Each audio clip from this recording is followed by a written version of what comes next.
What's up, guys, and welcome to another episode of the Powerhouse Mentality Podcast. I am your host. I am Caitlin Kenneth Smith. And today, I'm joined again for round 2 by Justin, aka Supplement Snoop, who is the founder of MyQ Brain Food. He's a longtime supplement industry insider and honestly one of my favorite people to have completely unfiltered conversations with. Today, we're going to break down why the most clinically dosed formula isn't automatically the best formula, why proprietary blends still need to die, and why trust, community, flavor, accessibility, and the customer experience matter just as much as what's printed on the label. We also get into the brutal financial reality of launching a supplement company, overrated and underrated brands, caffeine fear-mongering, the problem with turning every symptom into a medical disaster, and what I might eventually build under Powerhouse. This is nearly 2 hours of supplements, business, bullshit, and absolutely zero filter. So sit back, relax, and let's get into it.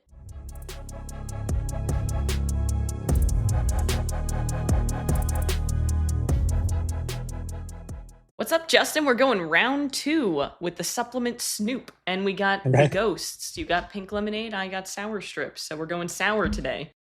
Yeah, so I just even before we get started, you were talking about being influenced for the soda stream the other day. Yes. I have to tell you, between you and KJ, you two are killing me because I say it all the time, I've never been really an energy drink person just because I like coffee, always liked coffee. And then I take pre-workout. But you two, between the two of you, I'm like, wow, that looks really good. Yeah, I've been influenced by you two so many times. You know, Ghost sends over their stuff for me to try. But as far as venturing out, branching out, and trying new energy drinks, you two are killing me. Yeah, in a good way. I get the comment a lot like, damn it, Caitlin, now I have to go spend more money. And I'm like, I'm sorry, I'm just trying to educate you guys on good shit, you know? Not my fault that I'm apparently a good influencer. Who would have thought? Right. I know like a lot of people over the years have told me, they were like, yeah, my wife or my spouse hates you because they see all the money that they spend on supplements because I'll be talking about muscle spur protein or whatever morphogen. And they're like, yeah, just if we ever meet, just my wife hates you. So, you know, don't take it personally because new packages show up every single day. That's so funny. No, I get this one guy who actually comments every single time that Core drops a new protein because they're doing their monthly drops. He'll shoot me a message and be like, okay, make sure you review this because I need to know if I'm going to buy it. And I'll be like, review is coming. It's uploading now because I always upload it on the day that they drop. It's so funny. Yeah. And Core is, so there's a good springboard into the, I know we have probably a million things to talk about, but when it's something like Core, I always, because you want to, you know, it's an important product for a brand to launch and everything, but I feel like Core, every time they come out with a protein, I just sit there and go, yeah, it's good. I don't know what else to say. You know what I mean? But you don't want to downplay how good it is, but it feels so redundant in my head because these companies just keep dropping good stuff every single time. So it's I don't know, it's almost like difficult to hype it even though it should, but it's just like, yeah, it's same old kind of deal. Yeah, I feel like people are probably at this point like, she just says everything is good. Well, that's because I don't try terrible brands. I could go out there and I can find a terrible brand and I can review it for you if you want me to, but I feel like that might not be helpful to people. And then you, of course, it's one of those things where it's in 2026, if your protein tastes like shit, you're doing something very wrong because there are so many means to make it amazing. And Muscle Sport, Core, Ghost, they all prove that. Yeah, I agree. I think maybe it is just our little lens because a company knows if they're going to send you something that it should be good, right? So that could be just what I see anyway, because the company knows if they send me something that was subpar, I would say so. So maybe it is only companies that, you know, we do see in a little vacuum and that stuff is out there, but I don't know. I very rarely come across anything anymore in our space. Now, when you branch out a little bit into the, you know, the Amazon type stuff, the people that are trying to really move a lot of product, they don't care about anything other than the volume game, say on Amazon and stuff. That's when you see some stuff that it's like, wow, okay, I forgot. You know, it is kind of like this out there. I think it is so important to bring that to light too, which is why I love like the kind of videos that you do where you pull up a product that is complete and utter bullshit to remind people that there's not just great supplement brands out there. Just because we speak about the ones that are so great and doing things right, there are a lot that are doing things wrong. And that's the reason why we're trying to advocate for the better brands. Yeah, that's a good point because for I years back, I know when I first started to kind of get into it, there was a lot of companies. There was the NutriBios, and I remember like when Cage first launched, I had started following along with what they were doing. I thought what they were doing was really cool, but there was a lot that was really not very good. That's why I kind of try to tell people I don't necessarily like to talk about negative things too much because it kind of paints the industry in a light that it really isn't.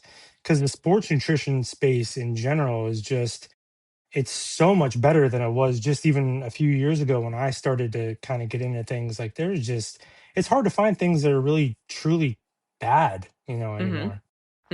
So Yeah, yeah, back when I first started getting into supplements too, it was kind of the same thing. You'd go to GNC and Vitamin Shop and you'd get the protein and you'd have to like choke it down because it was so terrible. right, And then it would destroy your gut for nobody know like I'm fine with dairy, but I can't drink this. Why? Because it's just a right. terrible quality of whey protein. And nowadays it's just a completely different story. And I feel like a lot of people who've been trying supplements for a long time, they kind of have this shield up because they have like PTSD going into it. So they don't trust a lot of brands. And they're like, well, I just don't tolerate whey protein. No, you probably do. It's just you're buying terrible quality whey protein. I get that all the time in my Mhm. comments. Like, what do you recommend for somebody if I can't tolerate whey? My first question to them is, well, what brands have you tried? And then it's a list usually of brands I've never even heard of.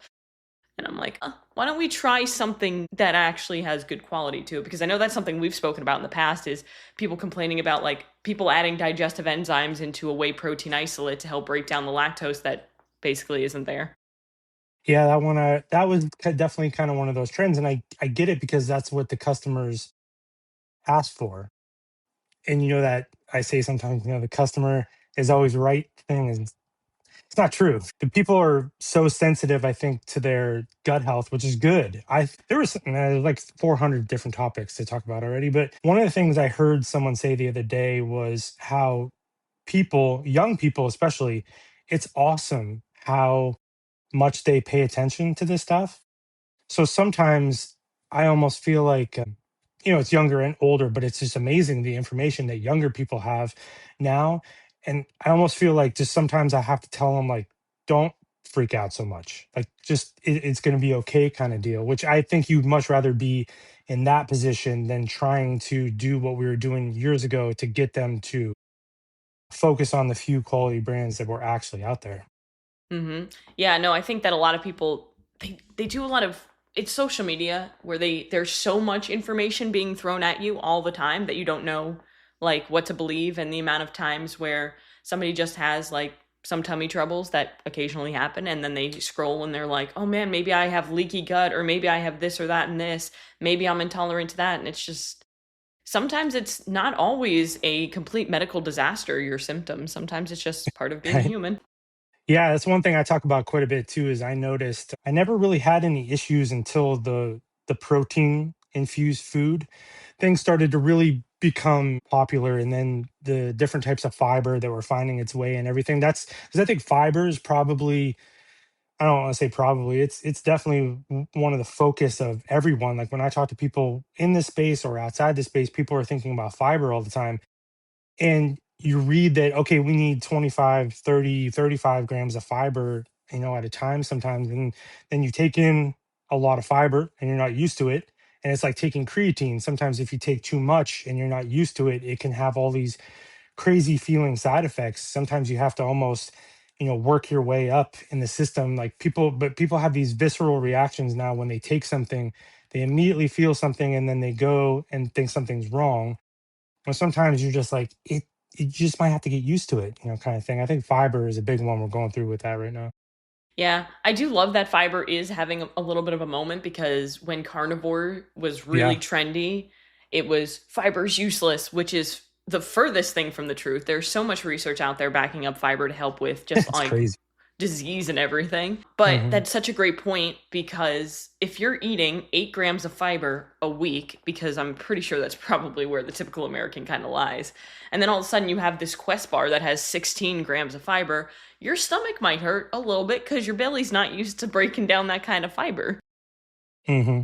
Well, and also just to the whey protein thing too, where whey protein was our thing, in this space, and now whey protein has is pretty much everywhere. So now people are trying it, and I think what I find myself saying sometimes to people, I was like, it's a lot. Like whey protein is a lot of nutrients and amino acids and everything all at the same time. You are flooding, your system with this. Whereas you eat chicken or something, it's your body's taking time to break it down. It's a process. Whey protein is a lot. You take 2 scoops of whey protein, the amount of amino acids flooding your system, you might have a reaction, and people immediately go, "I'm lactose intolerant," and you're like, "Well, maybe." But also give yourself a little bit of a chance to get used to it. But I think it's all these. There's a lot of new people discovering, the creatines and the proteins and stuff we've been using for a long time, and they're having these sort of initial reactions that we know are really not unhealthy, and they're kind of panicking a little bit, and it kind of gets spread around. And then people automatically assume that all whey protein causes issues. It's terrible for you. The amount of people where they just don't know about nutrition and they say a whey protein, it's a bad source of protein. It's literally the best source of protein if we're talking about from like a bioavailability standpoint. Right, it's literally a perfect protein. It's one of those ones where I've heard people say, it could be whole food, obviously always best, but just given the food quality and everything that's out there, and the processing, people are like, "Oh, not processed." It's like, well, whey protein isolate is one of the most processed things on the planet, but in Hmm. a good way. You're basically removing.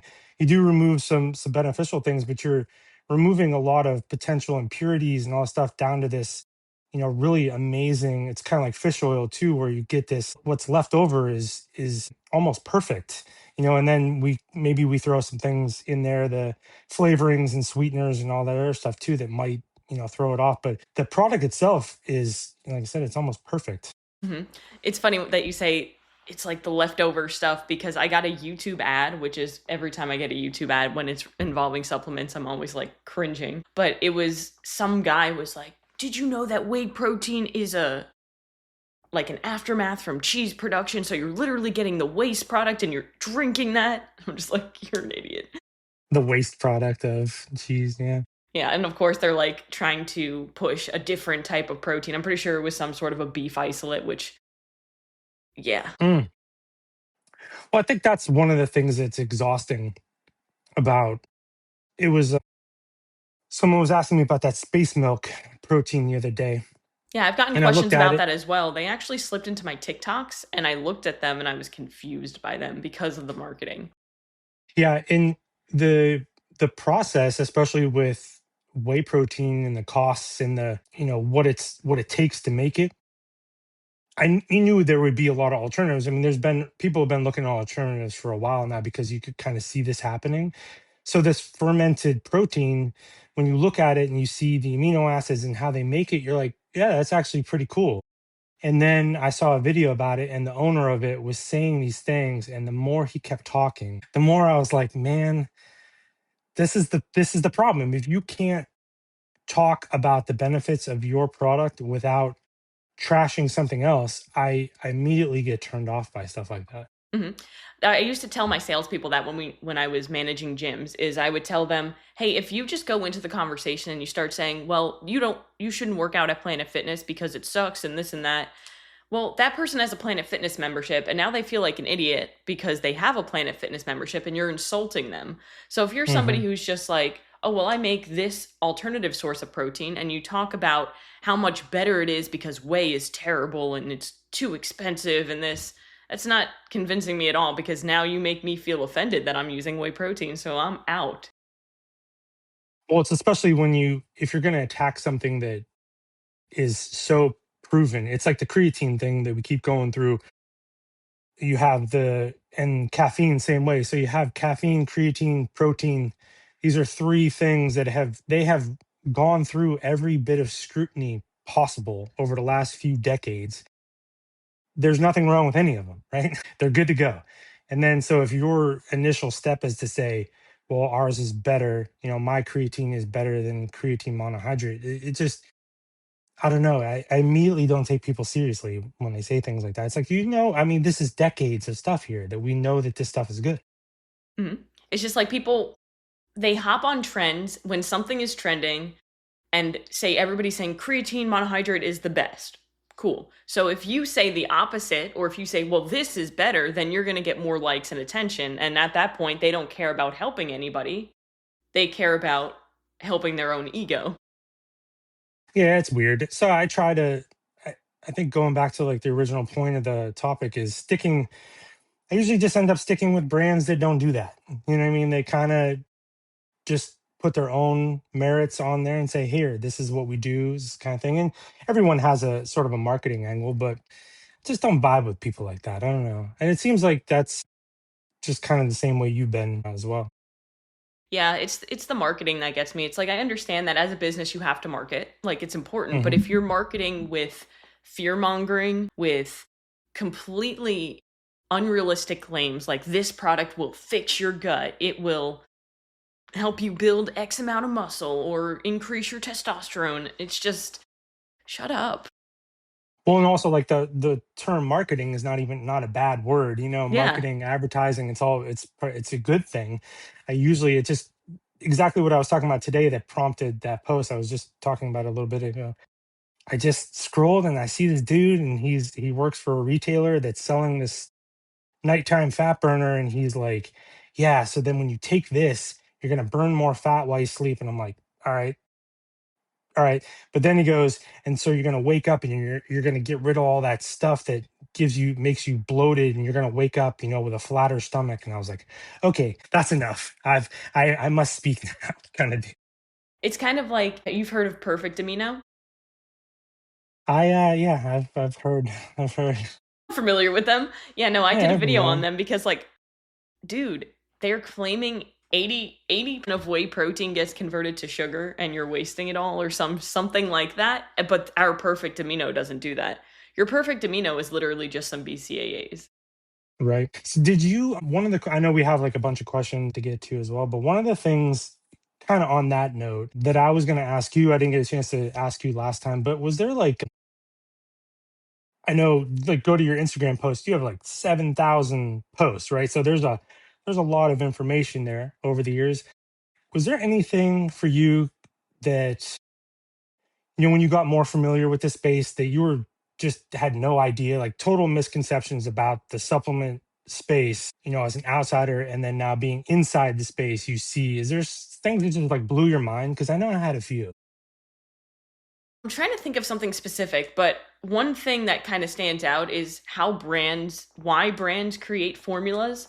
Because sometimes I'll see something and be like, well, why did this happen? And then I have to kind of look at it from a different perspective of understanding how this can be useful to the consumer instead of just assuming that the brand had some sort of foul play, Mm. because Hmm. sometimes, especially Yeah. with reputable brands, I'm always like, well, Yeah.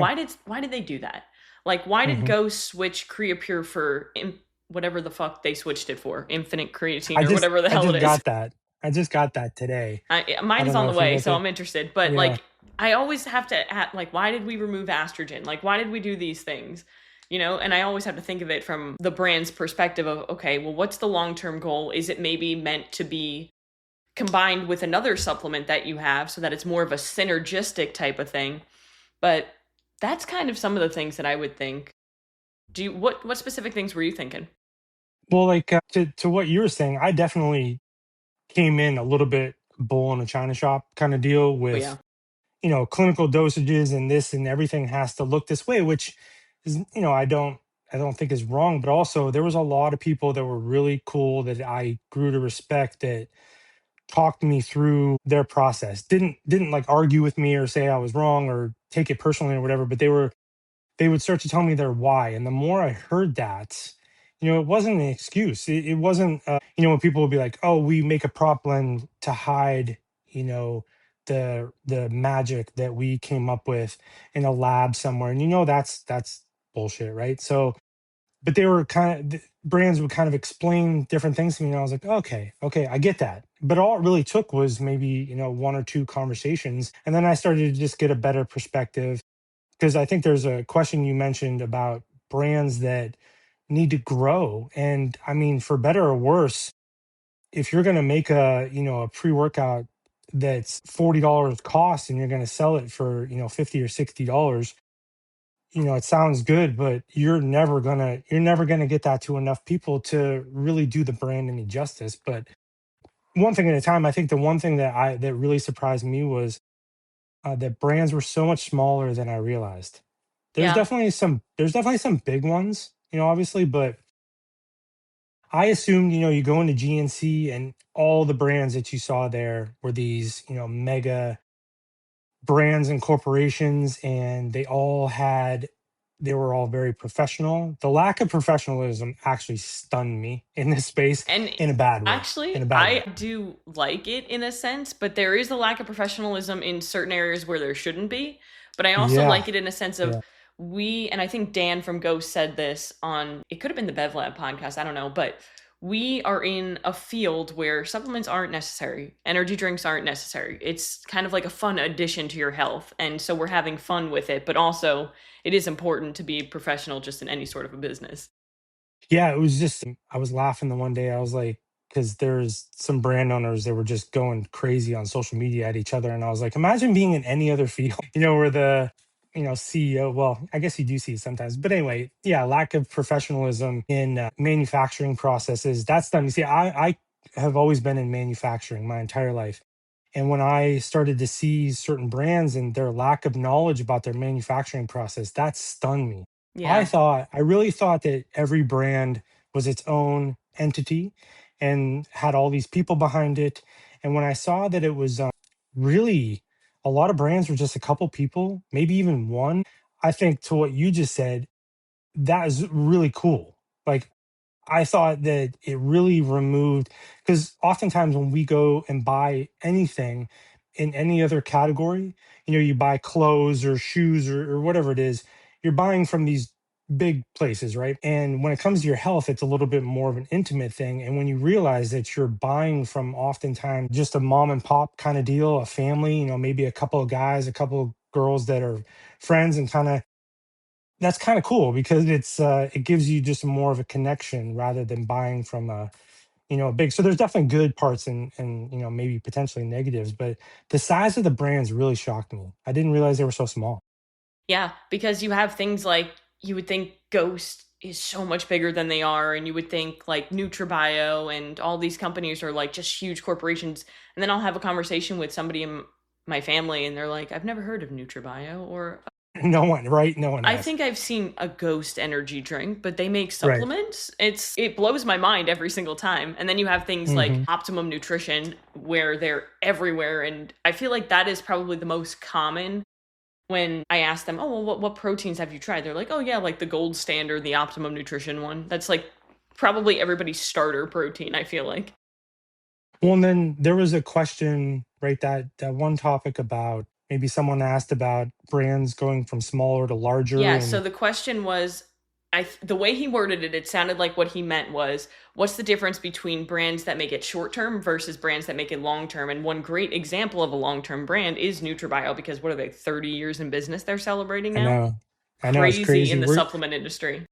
we're gonna go up there in a couple weeks, and I haven't been there for a few years, but I know it's just class operation. I think like one of the things that you just said that when we buy something from Core or Ghost or whoever, NutriBio, we're especially on social media, we're seeing these people, we get to know them. First Form, you talk about First Form all the time. What First Form did, with KJ and his kid, whatever the other day, that's amazing, right? When now for us in this space, we see that and that's really means something to us. But when a brand gets outside of this and wants to go to grocery stores or whatever it is, those people don't give a shit about any of the stuff that we think is cool.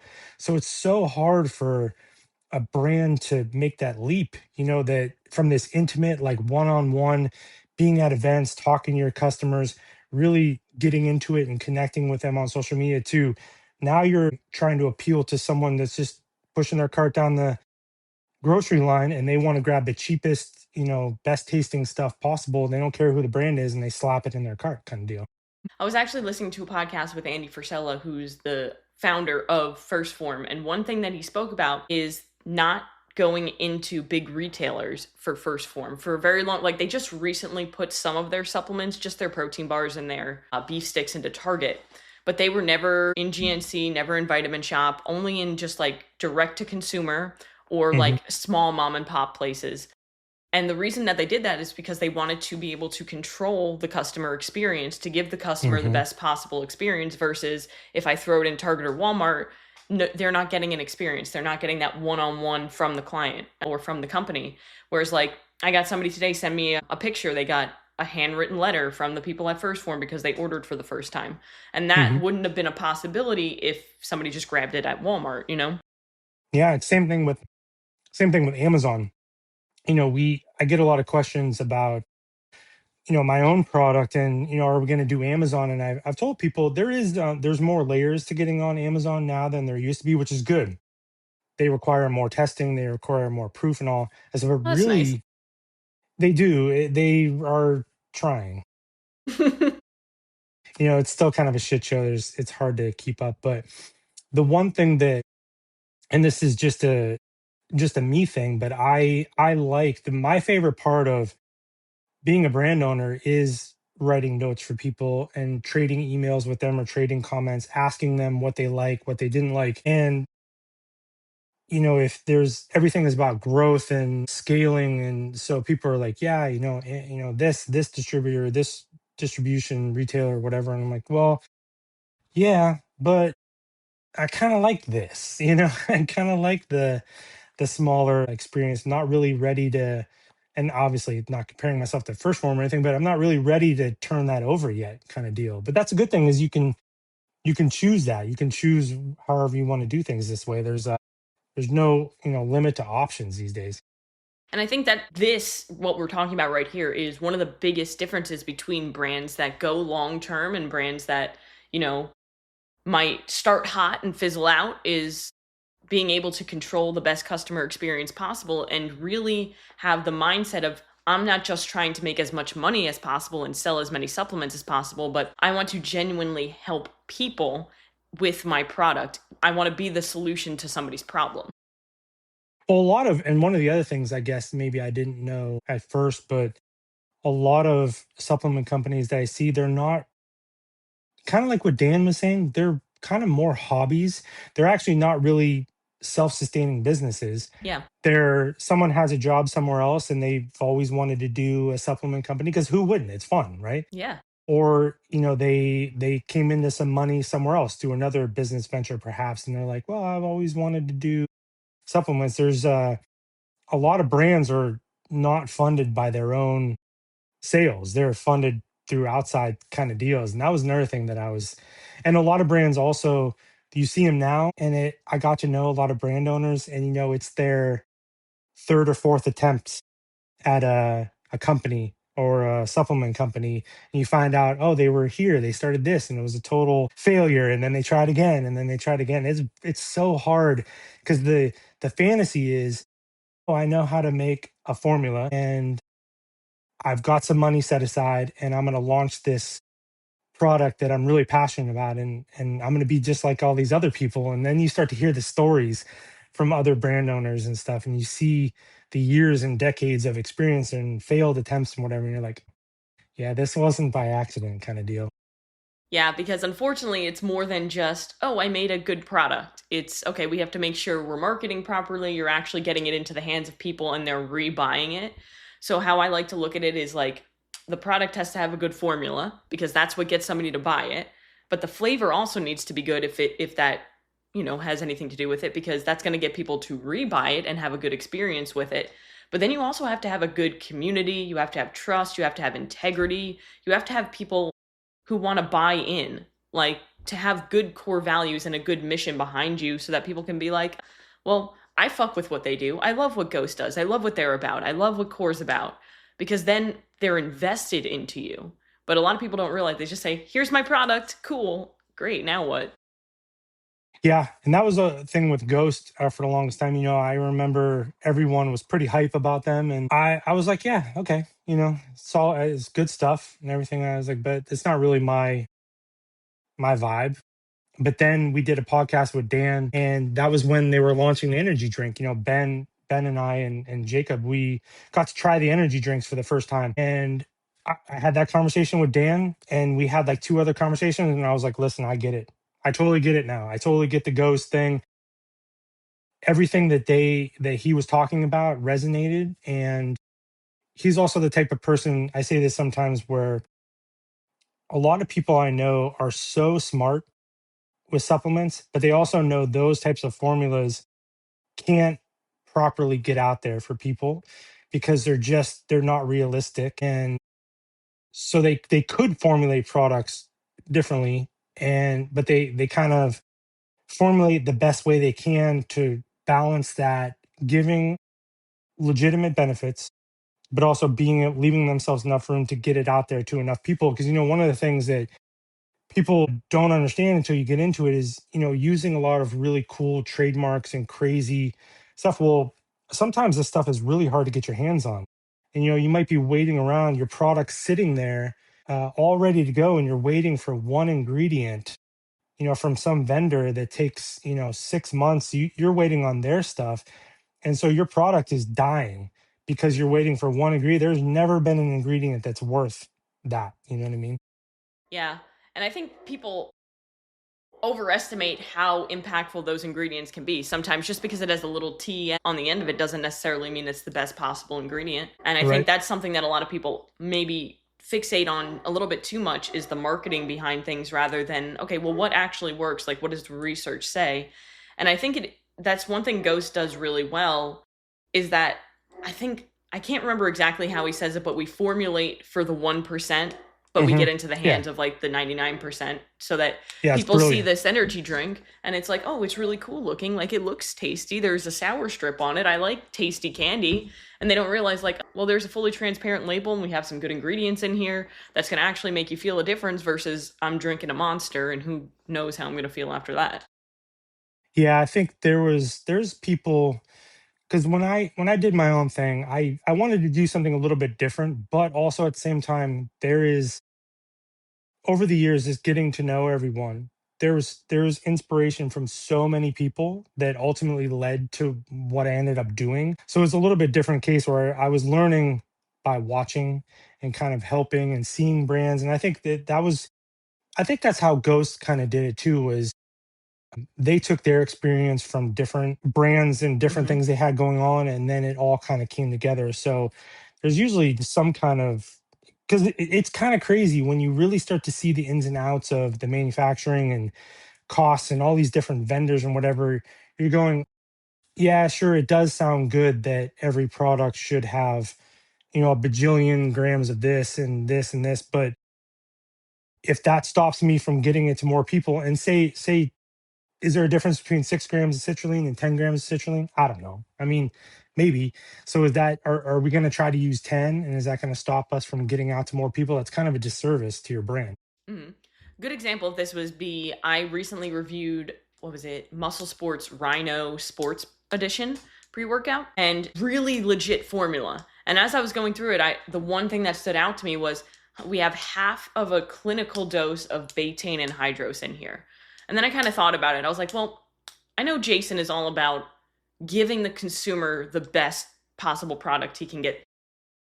So I thought about it and I looked at the formula and I was like, well, with 7 trademarked ingredients in here and with how loaded this thing is, having half of the clinical serving of betaine actually makes sense, because it's going to be a little bit cheaper so that the consumer will actually buy it. And they're Hmm. still getting a lot of other stuff that helps with performance. So that's a perfect example of, okay, sometimes we have to look at not just the ingredient, but the formula as a whole, versus just saying, well, this doesn't have as much citrulline as I'd like it to have, so fuck it. But it also has like other ingredients that could help enhance your pump that you're maybe not even looking at. I push back all the time now on the clinical dose stuff. Listen, I get it that it's better than the alternative, right? So we push the pendulum from Hmm. proprietary blended crap and let's go clinical dosages because that makes sense, right? Like if there's a study that suggests a certain amount is good, then go for it. But the more you read the studies, the more you kind of realize, all right, not a lot of this applies to normal healthy people. But then also they don't do clinical studies on all this stuff put together. Hmm. So I don't know. Is it really? Do you have to do it that way? And then the more I used, because I went down that time where I would use nothing but just crazy, loaded pre workouts that have and no, it didn't make a difference.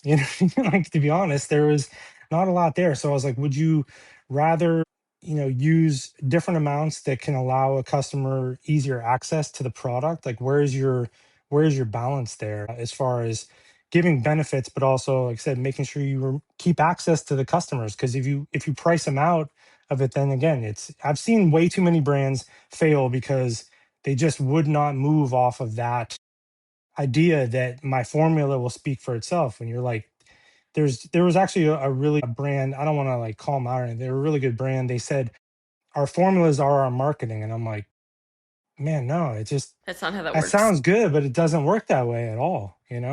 Hmm. Yeah.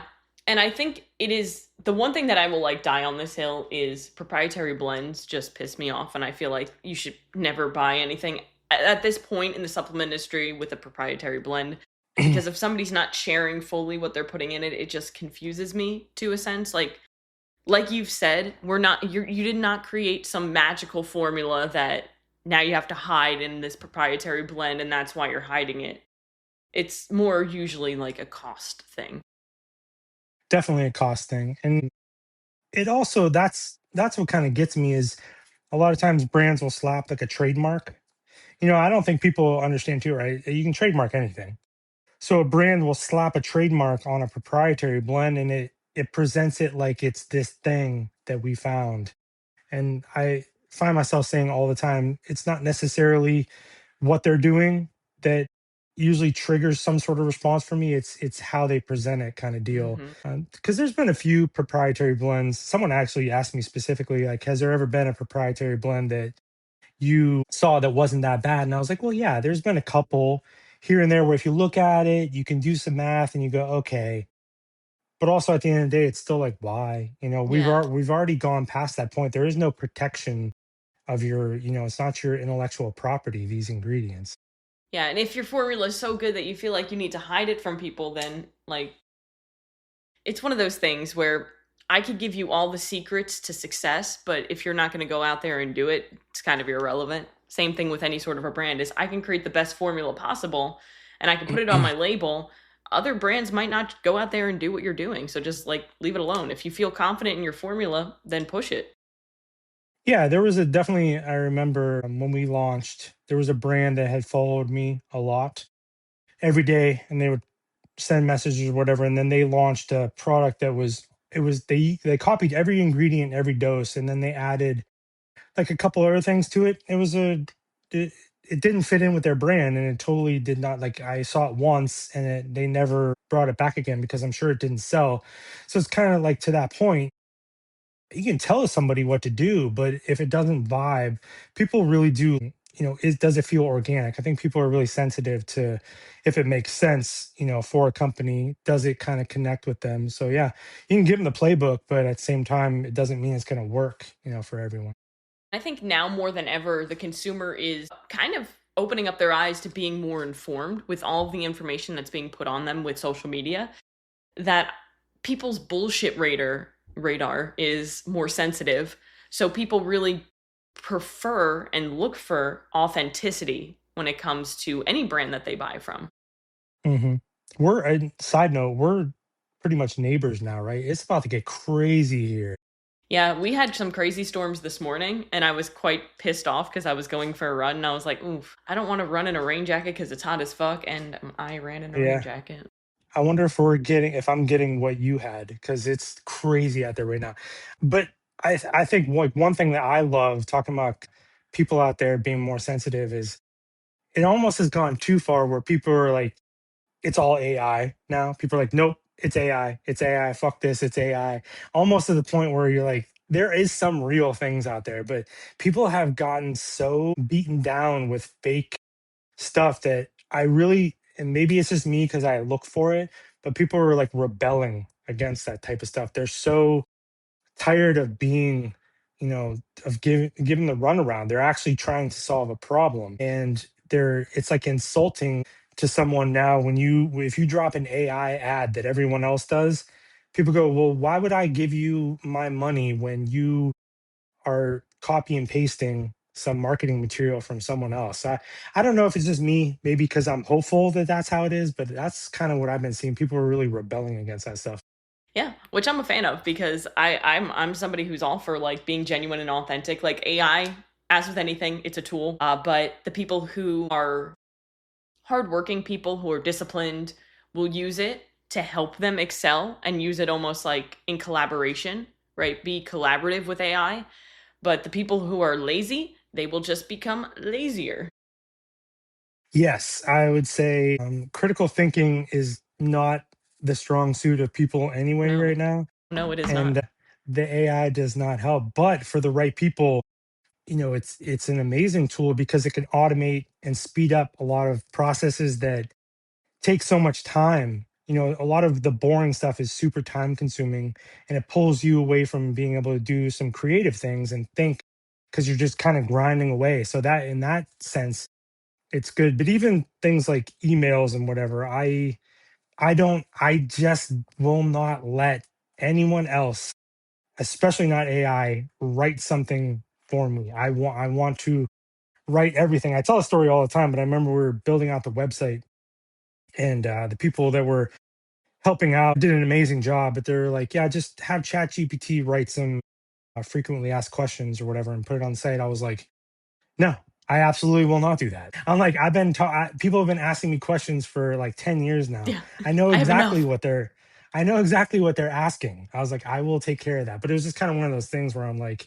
I get it for a lot of things and speeding up processes, but it's insane to me what people lean on it for, for things that you should at least, like a lot of times also, if it's something you're just learning for the first time, you should learn it, and then when you're comfortable doing it, then maybe use it to speed it up. But you still should, I don't know, it's just maybe my No, philosophy I'm on it. right I there like to with know. you. Like I said, it's a very useful tool, but as with any tool, it can be abused. And if you're not using it appropriately, and unfortunately, a lot of people aren't using it appropriately. Where I see it all over social media. Everybody's a fucking copy paste people now. Nobody has creativity, and like I'll look at somebody's caption and immediately just be like, oh well, ChatGPT wrote that. I can tell. Like it's very obvious, and I don't know why you didn't at least take off all the fucking emojis. Like nobody uses that many emojis, Right. you know? Well, there But was there was another example we did when I reordered this last batch of brain food. There's an AI tool within Shopify that tells you when to reorder your products based on your sales or whatever. Which, first of all, especially a smaller brand, whatever, if you can't do that math to figure out how many units you sell and when to reorder in a certain amount of time, then listen, that's basic math. But they were off by months, right? Because the one thing I knew from going through it was, if I tell the label people I need labels, and then I say the manufacturer, I need a lead time here. So anyway, I know that something is going to go wrong and cost at least like 4 to 6 weeks, at least somewhere in there. AI doesn't know that, right? hmm hmm So I'm like, okay, if AI is telling me to order on this day, I would have been out of stock for probably 2 months, you know, because there's a human part of the experience that it can't possibly replicate. But someone somewhere along the line is going to cost you at least a month on some of this hmm stuff. hmm So yeah, so to lean too heavily in one direction is, I don't know, it's just asking for it. Yeah, and it's also like I don't know if you see this on social media and this kind of like on the copy paste kind of situation with like creativity and critical thinking is how many times I see people just literally post basically the exact same video with the exact same words as somebody else put, and it's like I see the video multiple times and it's just like, bro, That's why I never do trends. The only trend I ever did was the Netflix documentary one because you can make that creative.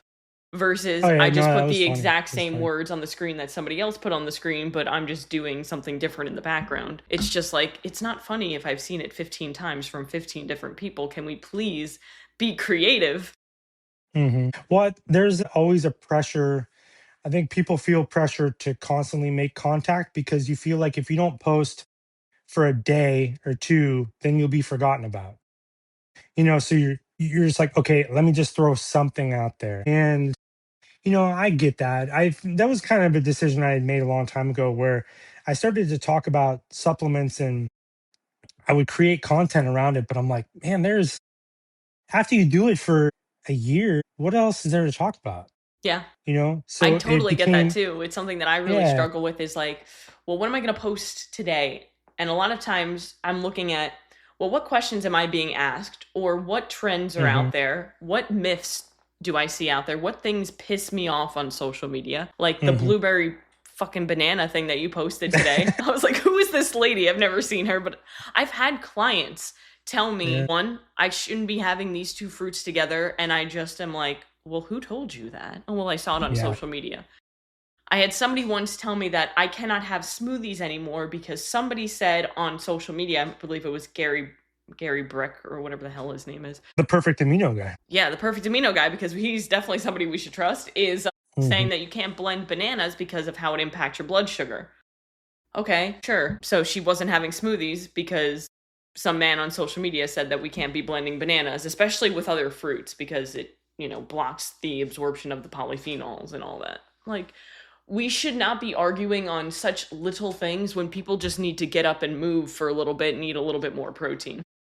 Yeah, those are, and that was what it felt just gross to me where I was like looking for things to talk about. And then, so that's when I started doing the question sticker. And then that gave people like, I'll create content around what you want to talk about because rather than trying to figure out what the customer was thinking or what someone's thinking, I'll just ask you. Mm-hmm. I say that all the time, like certain brands, it took me a long time to realize all the brand owners that were following me when I was just kind of getting started because the customers were asking me questions and it was helping them.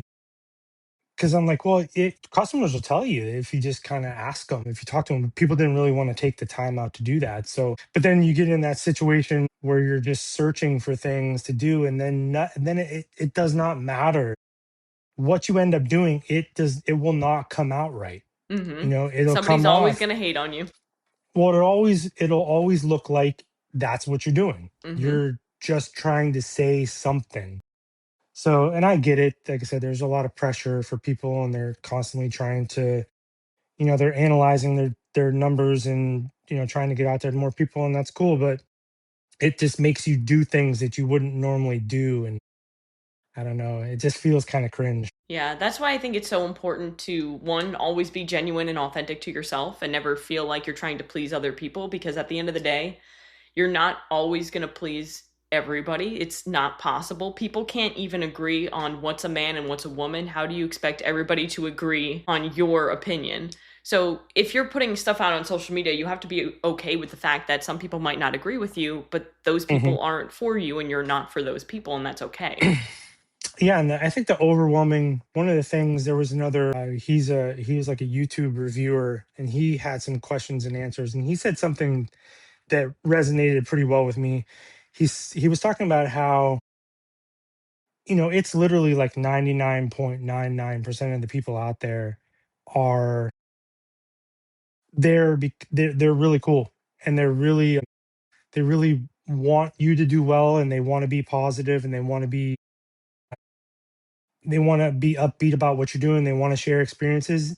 So when you get that one or two people every now and then, it's just like, yeah, whatever. Every now and then, like if I get someone that says something to me, I literally am like, dude, I didn't ask you. Just why don't you piss off? Like, because it's never, you're there for a specific agenda. I can tell. I have no desire to try to change your mind.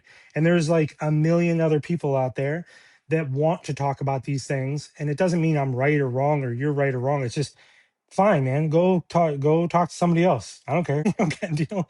Yeah, maybe I'm not for you. Yeah, because a lot of the times the people who are talking like that towards you are the people who aren't doing what you're doing in life, and you're just looking at them like, okay, what are you doing with your life, sir, with no profile picture? Yeah, I mean, that part always, I don't know. It's a I wild place.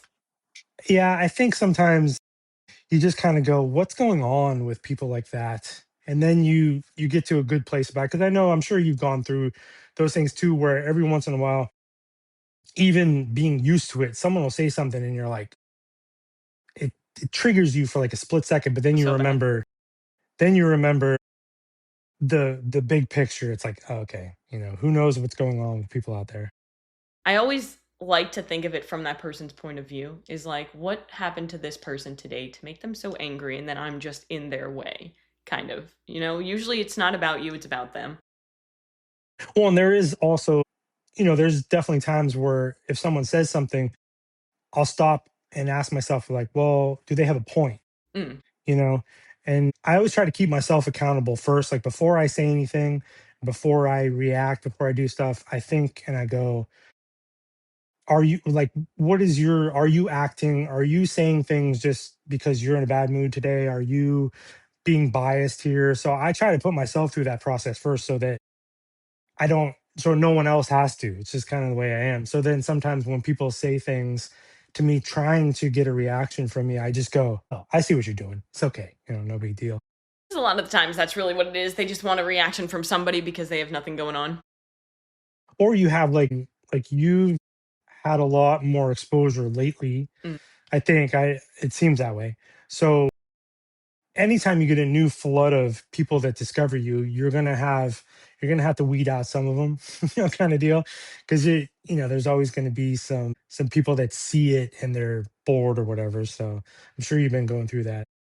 Well, yeah, especially when like I get a lot of people who just come to me and they follow me for like an energy drink review and then they see me talk about like real shit and they get Oh offended or yeah, something. yeah, I'm yeah, like, yeah.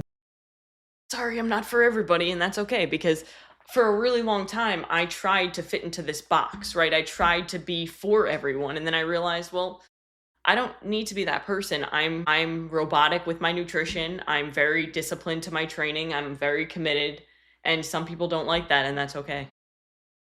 Well, I also think that there's a misconception that people have that if you're not, at a certain level of fitness or a certain level of business or something, then you don't have an opinion that matters to someone.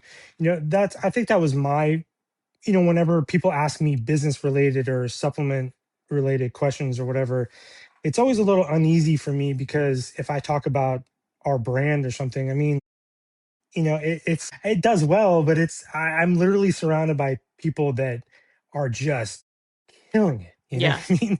So I try to answer a question, but also at the same time, but then I have that conversation with myself. I'm like, dude, there's a lot of things that people would say would be impossible for what we did. Like, I don't have a huge following. You're not really supposed to be able to make a self-sustaining brand if you don't have, like I said, a massive following or a massive amount of capital, or a product has to be a certain way. I only ever talk about it on Instagram. I don't need, I barely have ever talked about it on TikTok. So anyway, those things, if I think about it, I go, actually, this is pretty cool. Like we have accomplished a lot, but you can really talk yourself if you watch people with, when you're in fitness or whatever, if you watch these ultra incredible athletes and doing these amazing things, you can talk yourself into going, damn, I really probably shouldn't say anything, but you should. Hmm. Yeah, it's like the CrossFit Games is going on right now. So yesterday I was Oh watching the yeah. CrossFit Games and I'm just like watching them and I'm like, oh man, I Yeah. fucking suck, you Yeah, know? that's humbling, right? Yeah. But at the same time, then it also allows you to appreciate, well, that's possible. Somebody did that. All these people are doing it. So that's how I look at business too, is because right now I'm in a place where I'm doing content creation, but I'm also obviously content creation should never be, in my opinion, your business because it could go away very quickly and there's nothing that you're truly building from it other than a community and influence, which is important. But I love what you've done where you focus on, hey, I'm building a real business. So you do have knowledge to share with people versus somebody who's like, I coach people to build businesses. And I'm just like, but you've never built a business. Where are you getting your information from? You're just stealing it from people who have actually done something and now talking to them, you know? Yeah, 100%. And that was something that I went through a few years ago. We were doing, people would reach out to me and my former business partner on some things. He had a lot of experience in business, but I knew a lot of things about making formulas and I knew a lot about the supplement industry as well. So people would reach out asking for help, like, could I make a formula? And then could he maybe figure out how to run ads and stuff for them? So it was a good combination of things. But I remember getting to a point where it was just, I started to just disagree with a lot of stuff, which is not right or wrong or whatever. But I'm like, no, I really just I want to do it my way, you know? And for better or worse, if it fails or is successful, I just kind of want to put it out there. And even being transparent, all the stuff I've known, we still had a lot of huge problems. And I think that's important to show that too, because if people are following along and they want to start, a company or whatever it is, just know that that stuff's going to happen no matter what. Like, it's unavoidable. There was another brand owner. She had this super transparent talk the other day, a very successful company within our space, about something that had gone terribly wrong for them. And it was so real. And every other person that I know that has a business or whatever, not even strictly business people, I mean, this happens to everyone. It's so relatable, but you don't know it until you're sort of in the mix of it, because everyone is trying to present things in this perfect lens. And you go, oh, that looks fun, because who wouldn't want to start a supplement brand and then buy this big house? And then you're like, yeah, it doesn't go that way, kind of deal. Yeah. I mean, it's just part of the journey is you're going to fail a lot. You're going to have a lot of things or a lot of fires that you're going to have to put out constantly. And a lot of times I'm sure that you've experienced where you're like, why the fuck am I even doing this?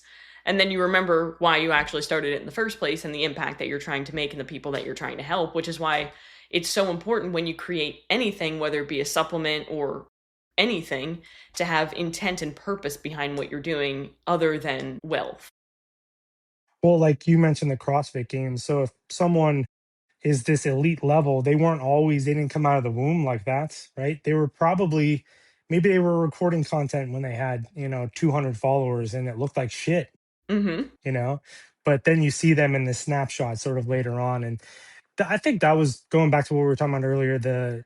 One of the things that opened my eyes a lot was all the similar stories from even like really big companies Yeah. and then really small ones. It was such a relatable experience to hear almost the same experiences from each person, even though the companies, couldn't be more different. At the end of the day, it was all kind of the same. Like I said, the same tale over and over again.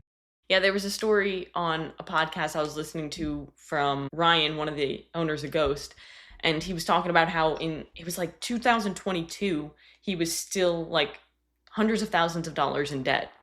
And that's Hmm. when you think like, oh, well, Ghost was killing it then. And you're Yeah. just thinking, oh, Yeah. cool. Well, if he was there, I was there, I'm going to be okay. So I think it's important to have these stories and see that they're real people. They didn't just wake up and start selling a supplement and it was immediately successful. That doesn't happen. It's all of the work that you didn't see being put into it, and now they're at this level and they still struggle every day. And it's similar to, like, I'm sure you can relate to this too, is on day one of your business versus whatever day you're on now, it's a very different process, and you've learned a lot in the way, and you've probably failed a lot, had a lot of hardship, but you keep going.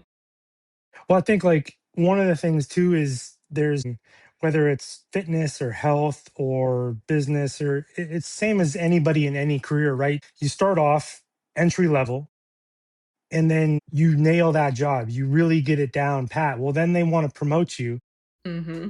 and it's a whirlwind all over again, right? So say you want to go to the next level of CrossFit and you get in there and you see these people that are at the next level and you're like, holy shit, I'm a baby all over again.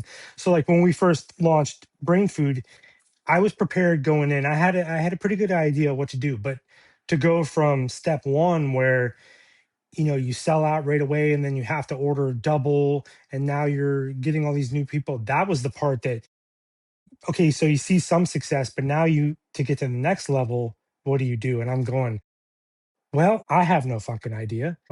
Let's try this. So it's like you every step there's this new completely new learning experience. I mentioned people will ask like about certain, like GNC or something. I was like, listen, if GNC called me tomorrow and was like, we want to order 500,000 units of brain food, I'd be like, good for you. I don't got that. I can't afford that. So you want to write me a check ahead of time? That still won't cover it. So this is one of those things that, yeah, you get to, it's like every time you maybe level up or so, it's, you're starting over basically because it's all new criteria. Mm-hmm. Yeah, but you keep leveling up, and that's the important thing. I think a lot of people just focus on all the things that they don't have or the levels that they're not at yet versus how far they've come. So I think it's important to be proud of the progress that you've made, but also be never satisfied in the fact that you don't become complacent and then just kind of take your foot off the gas.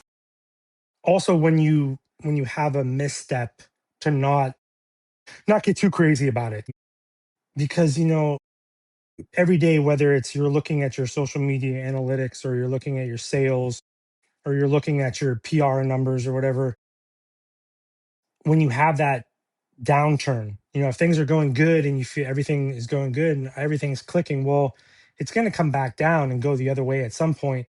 And I think that's really where the lessons are learned is not, don't panic, kind of thing in those moments. And you keep just showing up anyway. Sometimes it's better to just leave yourself no choice. It's like, hey, go all in with it because when you hit those like if I were still working in a career somewhere else and brain food has a big downturn where suddenly we're not no new customers or anything, I could be like, well, I can still make it and it can be out there for people that like it, but I have this job and benefits or whatever as my safety net. Well, yeah, I don't have that, so I kind of force myself into, okay, make decisions, don't panic, but also, this is your livelihood on the line here. And sort of setting that ultimatum for yourself can sometimes, like no choice, like you jumped out of the airplane, right? And you got the parachute, you better figure out how to open it kind of deal. Yeah, that's how I look at it too. Is I love that analogy is like jump off the cliff and then build your parachute on the way down Yeah, because when figure it your out. back's against the wall, when you give yourself zero options, a lot of magic can really happen. Like you can truly find out what you're capable of when that happens versus, oh, well, I have this I could always fall back on. People generally don't go all in. And they might not think they don't go all in, but they don't go all in because they feel like, oh, I have this safety net versus, oh my gosh, nothing is safe, everything is unknown. So let me do these things. Let me take maybe some extra risks that could pay off in the end. Also, like with supplement companies, sometimes I see there's a rush to have every product in every Mm-hmm. category as an Yep. offering for people. And I get it, but when you're, especially if you're trying to make a self-sustaining thing, it really makes you make better financial decisions because you're like, well, if 10 people are asking me for this new product, that's not enough, to kind No, of not at validate. all. So I see a lot of people make that mistake in this space where you're trying to be in every category right away. And I know that the competition, but like if someone makes a pre-workout, their second step is almost always a pump product. Pre-workouts, I don't have the numbers. I'm not, Josh Shaw could probably tell me the answer to this one, but you pre-workouts outsell pump products probably a million to one, you Yes. know? So companies like to make those first two as their products. And so they make a pre-workout and, people get excited about making a pre-work or about a new pre-workout. So they rush and they try it. So people get all this money that comes in, and then they're like, well, let's make a pump product. And then people don't rebuy that pre-workout because they're on to the next one. And now you just sent out a bunch of money to make a pump product that no one really wants. And I mean, I've seen like hundreds of companies fail through that exact model over and over and over again. Hmm. Why do you think that so many supplement companies do fail? Because it's very common. Like, for example, we were speaking earlier about NutriBio and how they're 30 years in and how unbelievable that is in this industry where there are so many brands that start every single year and then fail every single year as well. It's a good question. I think it's also, I've seen really good companies fail mostly because, so there's like, the one thing I've seen what we talked about earlier, a company doesn't leave themselves enough money to advertise and, kind of get out there and let people know about that product, which said you kind of have to leave yourself some room to push it. And they don't, there's a thing when you're making your formula and you look at your margin, people don't really look at the hidden costs of making a product where you have like I've asked people over the years, like, what is it, how much does it cost to make your product, all in kind of deal. And they'll tell me how much it costs for the formula. And I'm like, well, that I don't care about what the formula costs because you have so many little things. You have just the boxes that you have to buy to ship your product in cost money. Do you do ambassador codes? Or do you plan on going retail, which is going to take, maybe 50% of, what you're kind of selling the product for? Are you going to do sales? Do you have all this, your labels and your, scoopers and all this stuff cost money? And next thing you know, your, $10 formula costs you, 16, $17. And then you're not left with really any margin at the end of the day. That's what I've probably seen the most is people don't really know how much it fully costs to make their product, and then they start making more of them and they don't know if they're making any money from any of them. Because like one of the other things that I noticed, it seems simple, but so say we ordered 1,000 units of brain food to start off with, and I realized after like 2 days I was like, oh shit, this is way more popular than I expected. So I said to the manufacturer, I'm going to need double ASAP. Well, I had yet, if it's going to take 12 weeks to get it, I have not sold that entire product out because if you wait until it's sold out, then you're going to be out of stock for 4 or 5 months potentially. Mm-hmm. So you have to reorder way before you sell out in order to keep it going. So you haven't made the money that you spent back yet, and you're ordering more. And if you have to order double, you're spending more money, and then next thing you know, you're like, "Yeah, where's my money?" It's still back out there. It's back out. It's out in the wild, basically, and it never really comes back to you. Yeah, that's the thing with supplements is the margins are crazy. I mean, they cost a lot to make, plus like all the little nuances, and then plus marketing, plus all this other stuff, and you don't even know like, well, is my product gonna sell?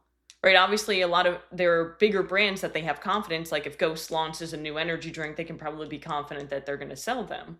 But if a new company starts with a pre-workout and they have no idea if anybody's going to even buy it, and then they sell out and they say, oh cool, well, we need more, then by the time they get their product the hype is gone. Well, I So think there was a same thing. thing. So, like, if you look at like athletic greens or something where it costs, whatever it is, 80 bucks, and the Rip off. product maybe costs, I don't know, say $5 or $6, Mm-hmm. $7, whatever it is. A company goes, well, I could make a better product for cheaper, but then Athletic Greens is spending all that extra money on social proof because I think Mm-hmm. social proof is the biggest driver of sales right now. It's Yeah, do people see other people use your product and enjoy it, whatever it especially is. people that they know. If I know somebody who tries it and it gives me a testimonial and says, oh, you got to try this, immediately I trust what they're saying because I know this person. Right. Yeah, so people like to do things that other people do. Like when it comes to like following certain people on social media, people will just follow people because other people do. It's just what we do. So if you're spending money, like Red Bull, I remember was one that was really good at this. They never really talked much about their product. They would show the lifestyle, the people using it and sports, and people are like, "Oh, that's cool. I'm going to buy that too," kind of deal. So companies get into it and they think that just the formula itself being better for cheaper will be the difference in their success over someone else's, and it just is never that. Yeah. It It's like really is never getting that. people to buy into the lifestyle or what your product is about, what your company is about. It's one of the reasons why First Form has such a great culture and community following, and people call it like a cult like following. It's literally because their core values are so powerful that people are like obsessed with that. And when they see their core values align with their core values, they feel like they're included, the community, the people, all these things, and they get excited about it and they talk to other people about it. That's why businesses succeed. It's because they have a good mission, they have a good purpose, they have good core values, and they can spread to the community. And then if you make a good product on top of it and you don't half-ass your product, which is where so many people mess up, is they put out a crappy product thinking like, oh, if I just market it correctly, then we'll build on it. No, just make a good product, then market it correctly. Well, also like what you said, people don't really value supplements and energy. They're luxuries, basically. They're stuff. Mm-hmm. Oh, I'll try this.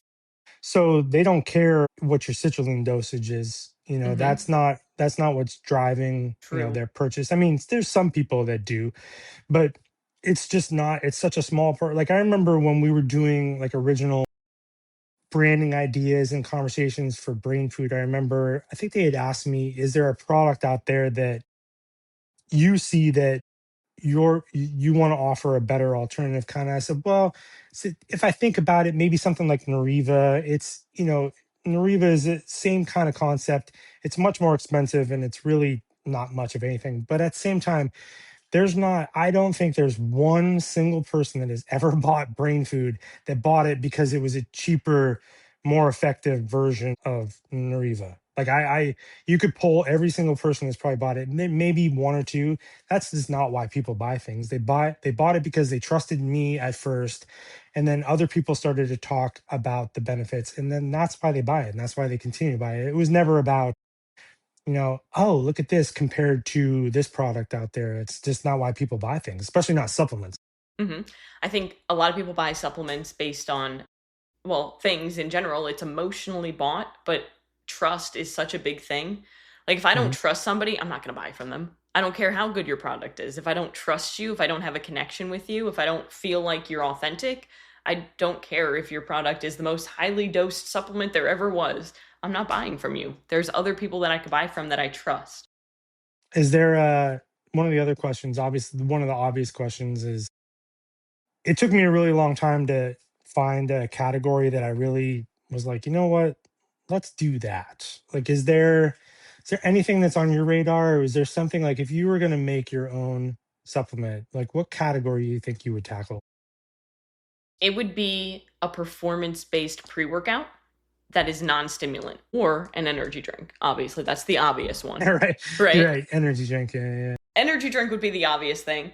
But something that I've actually toyed around with and created formulas on and actually spoke to manufacturers about is creating a performance based pre workout because of how I train, right? Like, I'm not having Ghost Legend when I train because I would probably have a heart You'd attack die. and Yeah, you'd my die. forearms would explode with all the pull Yeah. ups and all the volume and stuff.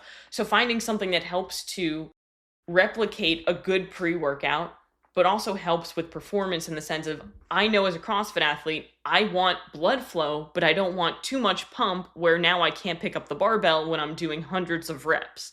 But I also don't want my heart to explode out of my chest, but I want to be energized. I want to make sure I'm hydrating with electrolytes. So I've thought about things like a performance based supplement in that pre-workout category because I feel like there isn't a lot out there when it comes to being tailored specifically in that way, if that makes sense. For sure. Because I remember some friends of mine that tried to do things like that. When CrossFit got really popular, they were all about the Pico twos and the beetroots Mm-hmm. and non-stim kind of thing. And there was a lot of good formulas and missions that just didn't work because it's kind of like the non-stim, anything non-stim, we're kind of fucking crazy to even try it, period. Because why would you try to make something non-stim when people love stimulants so much I and will think just the buy a biggest thing stimulant? for me when it comes to non-stim is I like these things. So I like to drink this, but if I drink this and then I have a pre-workout, my little body does not appreciate that and I will have anxiety all day long and probably want Oh, to like shake out of what? my skin. So it comes down to, I want to enjoy my energy drink, but I also want something to help me perform during my workout. So that's how I think of it too. If somebody has, whether it be an energy drink or a coffee, but they also want to have a pre workout for the performance benefits and the focus benefits, but they also don't want to shake like a leaf during their workout. That's kind of like where my head is at when I'm thinking about these things. Now, when it comes to manufacturing said product, that's Mhm, expensive. mhm. Well, it's also like now you have to find, because obviously I'm a big believer in non-stim. Your approach is it would be so much more beneficial for so many people, but now you have to get thousands and thousands minimum of other people to buy in to exactly what you're saying, Correct. and to get them to spend their money on the same thing and then buy it again the following month after that. Because it's like there's been so many. You could do it though because you already have a built-in. Like I tell people a lot, it's almost impossible to build any kind of product without some sort of built-in influence or whatever you want to call it, some sort of ecosystem. I mean, you don't have to have that many. I mean, I don't really have that many people to follow, but there's enough to do something there. But if you're trying to start totally from scratch and you're trying to get people to pay attention to you and you have no followers and no connections and all that other stuff, it is like 1 in a billion chance that you're going to create a Yes. success, especially if you're trying to do something different, like a non-stim pre-workout in the performance space, which is, yeah, we definitely need it, but it's like people have thought about that before, it just didn't Mm-hmm. work, kind of thing, because it's such a hard category to do. It's kind of like a non-stim brain health nootropic, kind of like those never work Yep. I ever, think I think a kind of way thing. that could be, as I'm thinking, is like the marketing would have to be different. For example, if I market it as a pre-workout, as a non-stim pre-workout, people be like, I want stim, right? But if I market it as a focus hydration product, it might be, oh, focus and hydration. I would like this for my training, you know? Well, you could get, like I said, you given your with your influence, you could get people to buy because they would just want to support you or they would trust you, right? So you get that initial kind of thing going on. It's just, I mean, I would love to see it. I think you could do it, but it has like, I like that because that's such a brutally difficult category you be taking on. That was always my thing. I feel like, no disrespect to people that make pre workouts, there is not hard. I could No. do that in my sleep in 30 seconds, for anybody. You can make a pre workout. I really, when I finally decided to get into it, I said, I want to do something that's really challenging. And, maybe that's not the smart way to make money, but I really just needed to, because I think if you start talking, like when you make a product like what you're talking about, the passion and belief you have in that product would come through every single time you talk about it. And Mm-hmm. if you weren't passionate about it, then people would know, people would be able to tell, Yeah. kind of thing. Yeah. And like this, it's something that I've been thinking about very heavily lately. So I'm glad that we're talking about this. Is with what I'm doing on social media with content creation and with the Powerhouse Journal and all that I do there is what do I want to build from this? Because, like I said, social media isn't something that's going to build wealth or legacy, but building a brand and building an ecosystem is. So, in my head, I'm like, okay, well, what can I do to kind of make it happen? And of course, like having conversations with my husband, the natural thing is, well, why don't you just make a supplement brand? And I'm just like, well, because I can't afford that, babe. Can you?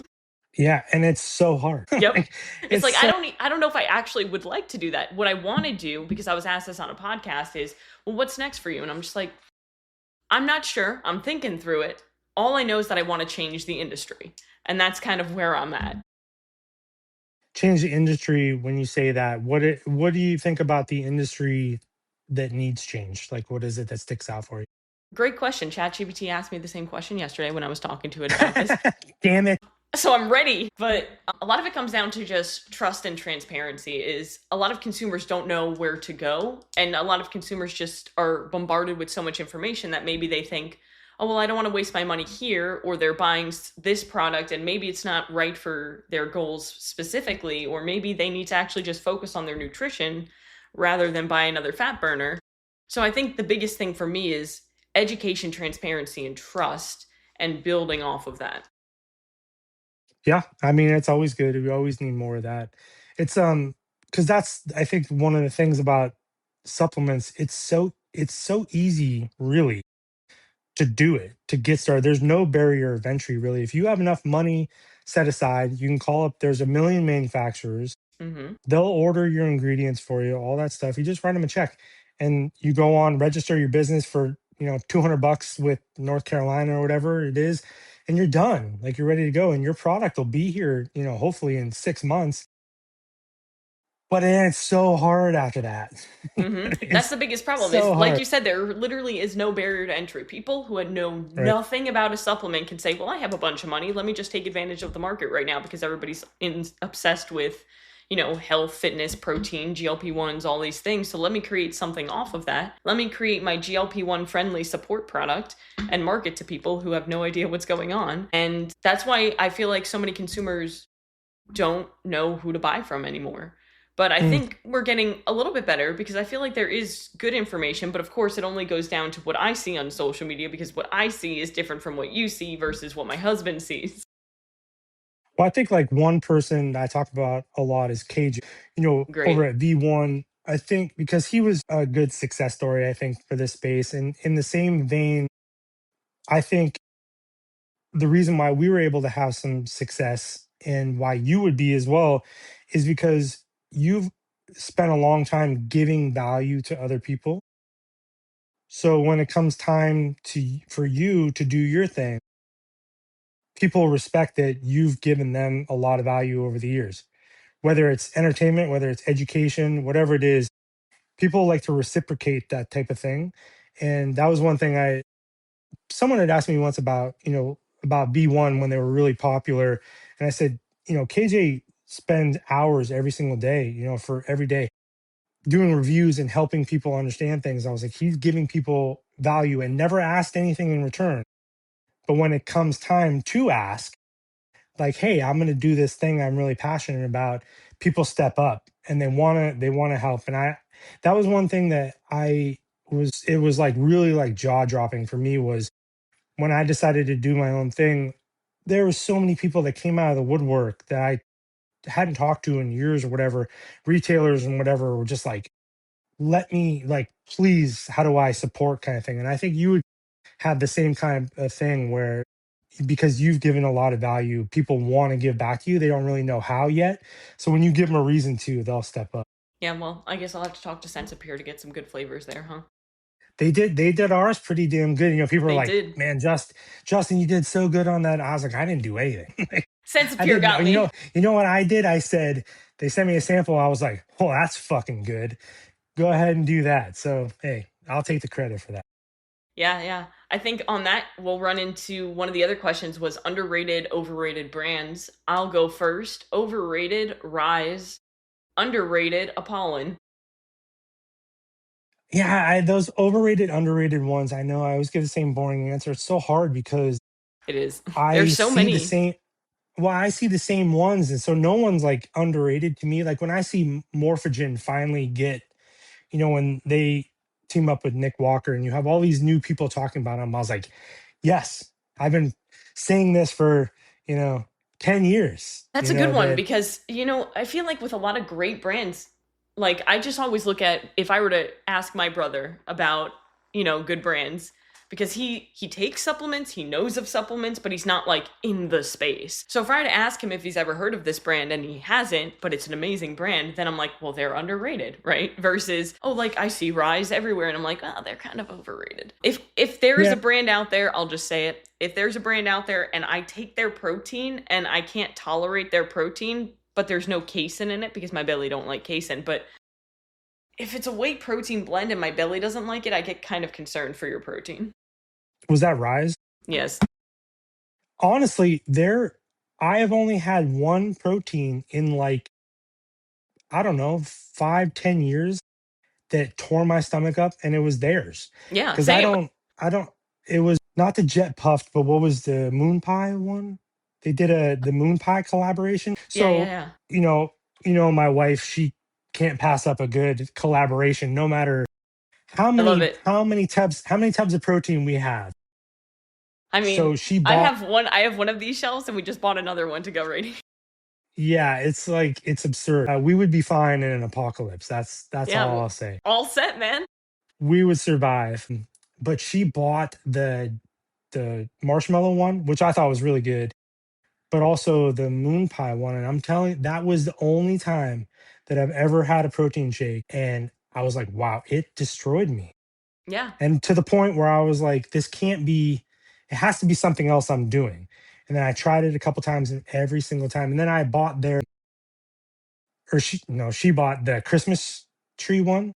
Mm-hmm. That thing was Too so sweet. mediocre. Too It was sweet. so I don't know. I think Nick, we're not like buddies or anything. I've known Nick for a long time, and obviously I respect anyone that's able to build a company to that type Yeah. of level. But yeah, they've never really been my vibe either. It just, Yeah. Just like they're when somebody decent. pushes so many influencers like that too, it's just like meh. But people love them. I'm not going to talk shit on them. I'm just going to say, for me personally, I think they're a little bit overrated just because, I mean, there's so many other brands out there that I feel like are doing cooler things. Yeah, because it's like when I hear like overrated, because I don't really know what people. The other day, I saw someone had asked me a few questions about Raw, and I was under the impression because I remember Raw's products years ago, and they were pretty solid. I'd never tried them, and I went again, and I was looking at their website, and I'm like, wow, these products these suck. Like and which I also understand when a brand gets to a certain size, you got to make the $30 pre-workouts that are cheap, and they had like a dad mode pre-workout along Interesting. with another $30 pre-workout, and I'm just like, which I understand that maybe it wasn't even their decision. Yeah. Certain retail chains will demand, when people always hate on C4 and Cellucor, some of those ones were not their decisions. It was, Hmm. what is Walmart telling you to make or whatever. So Exactly. I don't want to judge them too much because they did, I think, have really cool formulas years ago, and they changed maybe because they grow so big. But I saw their products and I was like, wow, these are wow, and not what I expected. Now, I was like, I'll ask you, what are, right now, because, we get so many proteins and stuff, what are some of your top proteins that have been in your rotation as of late? There's so many good I ones will say lately. I've never liked clear whey proteins ever. Yeah. Shocker, Muscle Sport crushed clear whey proteins. They Those did. are There's so no good. like dry mouth. The foaming isn't No chalkiness. ridiculous. Yeah, the foaming never bothered me too much. It was always the super chalkiness. Yeah. And Ghost, I think, was the first one. Ghost had done a collab with an influencer. It was their first clear whey. It was like a strawberry margarita or Hmm. something. It was fucking terrible. I mean, it was terrible. I had somebody else. I was like, I cannot drink this. Then they released it was like orange cream and blue raspberry ones not too long, and they were so good. Hmm. So whatever they dealt with, that was like maybe like another thing with Ghost. I don't know if people remember when they first launched their energy drink, they had all kinds of problems with their energy drink. They fixed it really quick. They had smell and taste and stability issues and everything, and they fixed that like really quick. So even Ghost and all that stuff, like when you enter a new category and you do something for the first time, it might suck. You know Yeah. what I mean? And hopefully you do it when you're small enough that nobody notices. You Hmm. know. Yeah. So So yeah, you've been loving the any specific flavor of the Muscle Sport Clear Whey that you like the most, or are you kind of vibing with them the all? orange cream. The orange cream. I'm an orange cream person Yeah. anyway, and Yeah. that orange cream was crazy. But I think one that you mentioned as a brand that Apollon had always made the hardcore pre workouts, and I mean they made some pre workouts where I'm like, listen, this is Six point stupid. four grams of beta alanine. I don't know if I'm curious because I know he's going to send that over. I've never really noticed like levels of beta alanine. Either it itches for a little while or it doesn't. And whether I've used 3.2 and it felt that way, or I've used 12, there's never been like varying degrees of it. Like, so I'm curious to see. I don't know if it'll feel more intense. I've never, like, the intensity is either non-existent or it's here, but I've Yeah. never noticed something being more necessarily. So I'm curious. But their protein powders have been kicking ass.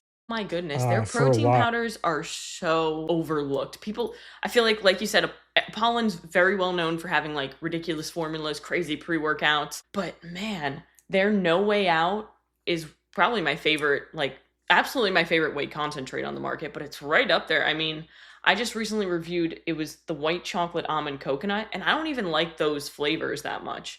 But Yep. hot damn, was it Yeah, it's good? so good. And I remember he called me and he was like, "Do you think that people will be open to whey protein concentrates? Because, it's always been isolates. I've always pushed against that. I never believed that. But he's like, I think we're trying to do a concentrate." And I was like, honestly, if you have a WPC 80, I said, people are not going to care. I was like, customers will tell you that certain things matter until a certain price point says, you know what, I'm not going to pay that. Fuck it. Give me the other stuff. Like Mm-hmm. everyone has a price. All customers have a price somewhere. So I was like, if you can offer a concentrate that tastes awesome and is cheaper, I was like, they'll buy. I was Yeah. like, trust me. And Mm-hmm. I'm glad they did because those flavors are crazy good. They are. I think my So favorite one of the No Way Out is either the butter cookie or that carrot cheesecake. Those are so good. I think the one that you mentioned, the white chocolate, whatever, almond, something or other, Yeah. I tried that. I tried it once when they first sent it to me, and they had sent a bunch. They had done a bunch of flavors, and somebody else tried that later on, and they're like, "Have you tried this one?" I was like, "Well, I did," and I feel like I maybe just went past it, and I went back and tried it again, and I was like, "Holy shit, you're right. That one is crazy good." Mm-hmm. Apollon, Muscle Sport. Muscle Sport's doing a really good job with just dropping so many things. I like can't keep up Yeah. half the time. Well, that's another one. Like Muscle Sport. I mean, they're Their protein is obviously, ridiculous. and it's really such a small team over there. It is. Like if you're, when we were at that Mile Factor event, it was Jason and Kate were there, at their booth. They didn't hire some kid to push their product or whatever. It was just them. They drove down, dealt with hours of horrible traffic to come down to an event and, hang out. I think that's the coolest part about this space is you're most likely talking to the owner when you Yep. reach out to someone, to a brand on Instagram. I mean, there's a good chance you're talking to an owner. Yeah, the amount of times where I'm just talking to owners of brands and I'm just like, oh yeah, I'm just talking to like Derek from Gorilla Mind, just having a good old conversation with him about his new energy drink. And people are like, that's Right. crazy. And I'm just like, that's just Yeah. this industry. It's fucking It's cool. just, yep. And people are so generous in the space. Like I see sometimes other industries, like maybe for women, like skincare and makeup, it's a very similar space as supplements. I think I see a lot of similarities. And, they obviously don't need any help making sales, but there is not the customer interaction that I see in the supplement space in all. I don't think any other industry. The only people that are as good on social media that I've seen as supplement industry people is freaking Chewy. Chewy is unbelievable on social media. That company, I was like, whoever does their social media is freaking amazing. But the people in our space do social media so much better than other industries. It's crazy. But yeah, I mean, there are certain brands where I'm just like, this is gold. Like, amazing. Like, I'll just buy from you because of this fucking video that you just posted. Exactly. So yeah, I'm with you. Yeah. So I think the next and last thing to tackle is the caffeine allotment. So somebody asked about what are your thoughts on the 400 milligrams of caffeine allotment, like being a general guideline. Yeah, I think. Personally, I think it's Go ahead. know thyself.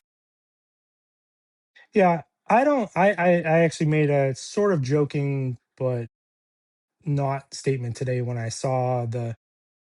I think it's only 400 milligrams because that's what they've tested. Mm-hmm.